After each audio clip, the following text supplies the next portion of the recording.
साथियों, मैं विवेक उपाध्याय एक बार फिर से आप सभी का अपने YouTube चैनल विवेक शक्ति में हार्दिक स्वागत करता हूं। साथियों, हम लोग पिछले वीडियो में LCM पर आधारित प्रश्नों को सॉल्व कर रहे थे, जितने भी टाइप्स के एग्ज़ाम में पूछे जाते हैं। तो उसमें जो है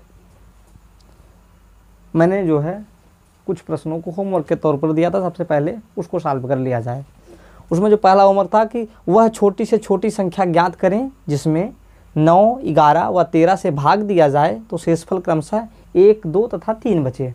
देखिए, इसके लिए मैंने ये बताया था कि सबसे पहले जितना शेष बचने की बात करें, ठीक, जितना शेषफल बचने की बात करें हम लोग इसमें से उसको घटा लेते हैं। यहाँ पे देखिए 9, 11 उसके बाद 13 है ना। इसमें से 1, 2, 3 शेषफल क्रमशः बचने की बात कर रहा है। 1, 2, 3, तो यहाँ पे घटाएंगे 10, यहाँ पे घटाएंगे तो 11 में से 2 गया 9, यहाँ पर घटाएंगे तो 8 ना, यानी कि ये तो 8, 9, 11, 8, 9 और 10 बच रहा है, ठीक। लेकिन मैंने क्या बताया था कि यहाँ पर जो है वो समान संख्या घटाने पर बचनी चाहिए। तो अब ही तो ये समान हुआ नहीं, तो हम एक बार और घटा देते हैं। यानी कि 9, 11, 13 में से हम लोग 9, 11, 13 नहीं, अब इसमें से जो है जो 8, 9, 10 आया है, इसमें से हम लोग एक बार और घटा देते हैं। 1, 2, 3, ठीक। अब कितना आता है? 10 में से 3 गया, यहाँ पे 7, यहाँ पे भी 7, यहाँ पे भी 7। तो यहाँ पर क्या दिख रहा है कि ये उन सब प्रश्नों से भिन्न है। यहाँ पर जो है 2 स्टेप में घटाने पर ये हमको मिल रहा है। अब इसको कैसे सॉल्व करेंगे ये देखिए। तो मैंने ये बताया था कि यहाँ पर छोटी से छोटी संख्या की बात करें तो पहली बात तो वहाँ पे समझ लीजिए कि एलसीएम की बात कर रहा है। तो सर्वप्रथम हम लोग 9, 11 और 13 का एलसीएम निकाल लेते हैं सबसे पहले।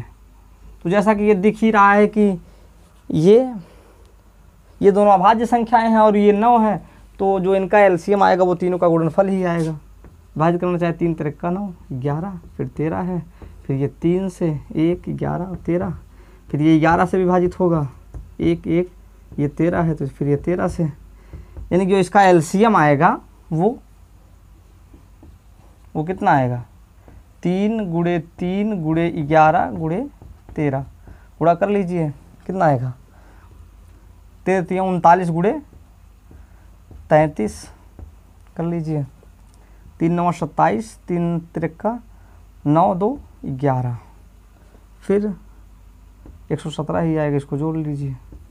7 7 1 8 2 1, यानी कि जो इसका एलसीएम आएगा वो कितना आएगा? 1287 ना।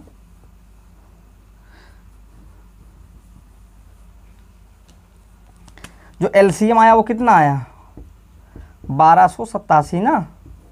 अब देखिए, मैंने बताया था कि जो यहाँ पर आता है उसको हम लोग घटाते हैं, लेकिन यहाँ पर उन सबसे ये भिन्न क्या है कि यहाँ पर जो शेषफल क्रमशः आए हैं 1, 2, 3, उनको 2 बार घटाने पर समान संख्या मिली है। तो जो इसका वांछित हल होगा, जो इसका आंसर हम लिखेंगे वो एलसीएम माइनस यहाँ पर जो घटाने पर समान बचा है वो 7, और उसके बाद कितनी बार घटाने पर मिला है, तो यहाँ पर 2 बार घटाने पर मिला है ना, 1, 2, 3, तो यहाँ पर 2 लिख देंगे, ठीक।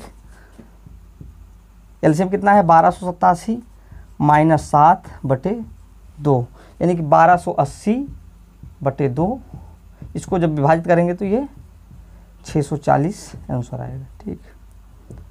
अब देखिए, अब आपको उत्तर की जांच करनी हो तो 640 ऐसी संख्या बनेगी जिसमें 9, 11 और 13 से अगर क्रमशः भाग लगाएंगे तो 1, 2 और 3 शेषफल बचेगा।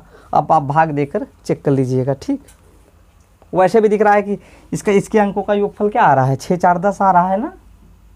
तो 9 से विभाजित होने की शर्त ही यही है कि उनके अंकों का योगफल कितना आना चाहिए? 9 आना चाहिए ना।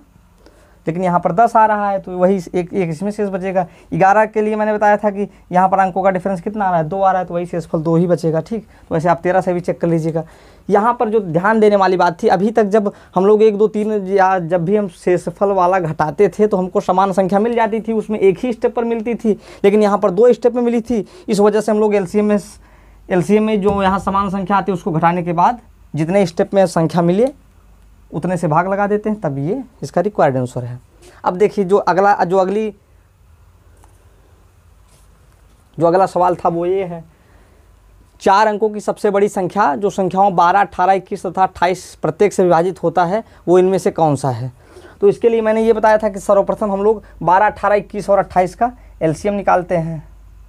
इसका हम लोग अगर सलूशन लिखना चाहें तो सबसे पहले तो 12, 18, 21 और 28 का एलसीएम निकाल लिया जाए। 3 से करेंगे, 3 चौक 12, 3 छक 18, 3 सत 21 और ये 28 है ही। यहाँ पर मर सीधे या 2 से फिर विभाजित कर दीजिए। 2 दूना 4, 2 तिहाई 6, ये 7, 14। इसको जो सिंप्लीफाई करने का तरीका है वो सिस्टमेटिक, छोटी संख्या फिर बड़ी संख्या, लेकिन यहाँ पर उससे मतलब नहीं है। यहाँ पे एलसीएम निकालना महत्वपूर्ण है। फिर इसको 2 से 1, 3, 7, ये 7 से एक बार 3 से विभाजित कर दीजिए, 1, 1, 7, 7, फिर ये 7 से विभाजित हो जाएगा ना। तो इसका जो एलसीएम आया वो कितना आया, मैं यहाँ पे लिख रहा हूँ। इसका जो एलसीएम आया वो 3 गुणे 3 गुणे 2 गुणे 2 गुणे 7 ना, यही तो, यानी कि 7 त्रिक 21 तिया 63 और 63 चौकुआ 4 तिहाई 12, 4 छंग 24,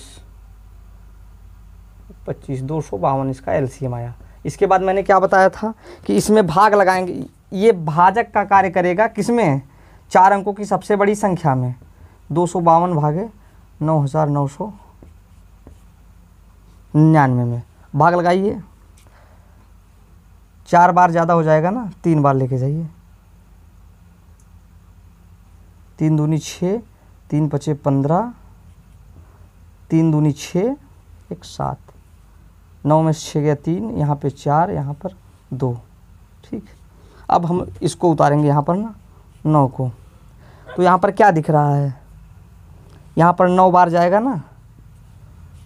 9 दूना 18, 9 45 46, 9 दूनी 18, 18 4 22, यहाँ पर 1, यहाँ पर 7, हाँ सही तो है, यहाँ पर 7, फिर यहाँ पर 1, 171 शेष बचा। अब जब हम इसका आंसर लिखेंगे तो इसी 9999 में 171 माइनस कर देंगे, जितना है वही इसका आंसर है।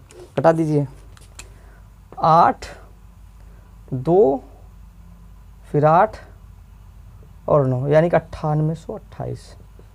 देखिए कोई ऑप्शन मिल रहा है तो यहाँ पर ये वाला ऑप्शन सही है। ठीक, देखिए जो यहाँ पर जो ये वाला सवाल था, इसमें मैंने क्या बताया कि जब शेषफल बचने की बात करें तो हम लोग शेषफल को घटाते हैं और तब तक घटाते हैं जब तक हमको समान संख्या ना मिल जाए। जितने स्टेप में समान संख्या मिलेगी हम लोग उन संख्याओं का एलसीएम निकाल के उतना घटा के जितने स्टेप में ये मिले उसमें 2 से भाग, 2 से कहने का मतलब यानी कि जितने स्टेप में मिले, इसके पहले एक स्टेप में मिल जाती तो हम लोग यहाँ पर एक से भाग लगाते थे। यहाँ पर एक स्टेप में घटाने पर ये मिला, फिर दूसरी बार हम लोग घटाए ये, तब हमको मिला, यानी कि हम लोग यहाँ पर 2 स्टेप में घटाए, इस वजह से 2।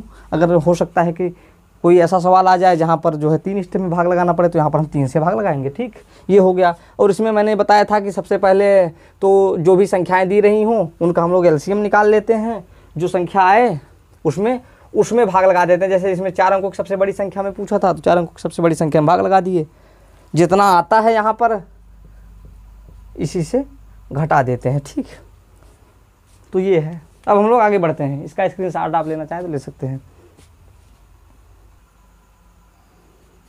जो अगला सवाल है देखिए, 4 धावक किसी वृत्ताकार पथ पर एक ही स्थान से एक ही समय में तथा एक ही दिशा में दौड़ना शुरू करते हैं। ये सभी इस वृत्ताकार पथ का एक चक्कर लगाने में क्रमशः 200 सेकंड, 300 सेकंड, 400 सेकंड, 500 सेकंड लेते हैं। ठीक, तो वे पुनः अगली बार उस स्थान पर कितने समय बाद मिलेंगे।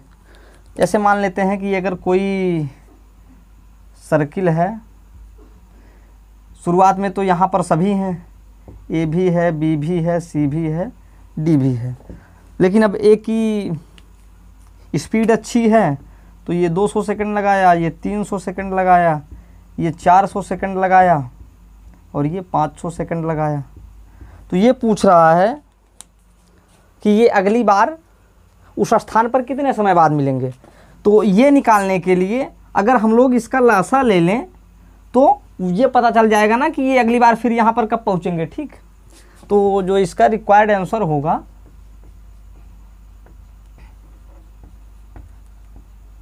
वो 200, 300, 400 और 500 इसका जो है एलसीएम होगा। ठीक, इसका जो हम लोग एलसीएम निकालेंगे वही इसका रिक्वायर्ड आंसर होगा। जैसे अब ये दिख रहा है कि इसको सीधा 100 से ही काट दीजिए। अगर 100 से काटे तो यहाँ पे 2, 3, 4 और 5 मिलेगा ना। तो कुल मिला के यहाँ पर अगर हम लोग 2 से विभाजित करें तो ये 1, ये 3, ये 2, ये 5। तो इसमें जो है 3, 2, 5, 2, 3, 5 का और गुणा कर लीजिए, 2, 3, 5, यही तो। यानी कि इसका एलसीएम कितना आएगा, वो 2 गुणे 2 गुणे 3 गुणे 5 गुणे, सो एलसीएम आप निकाल लीजिएगा। यानी कि 2 दूना 4, 12 पंचे 60,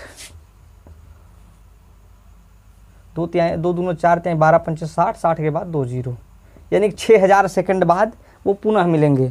अब इस 6000 सेकंड को आप मिनट में कन्वर्ट करना चाहें तो आप 60 से भाग लगा दीजिए, यानी कि 6000।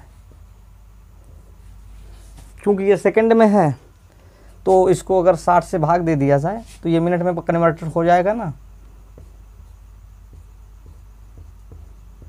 यानी कि 100 मिनट बाद जो है वो इस स्थान पर फिर से मिलेंगे। ठीक, जहाँ पर भी ऐसी स्थिति दी रही हो, या इसमें हो सकता है कि घड़ी से संदर्भित पूछ ले, या जो है धावक से संबंधित पूछ ले, तो यहाँ पर हमेशा जो है एलसीएम निकाला जाता है। ठीक, तो ये हो गया, इसमें कुछ था नहीं, इसमें बस इन संख्याओं का जो है एलसीएम ले लेते तो वही हमारा रिक्वायर्ड आंसर होता। ठीक, स्क्रीनशॉट आप ले लीजिए, आगे बढ़ते हैं।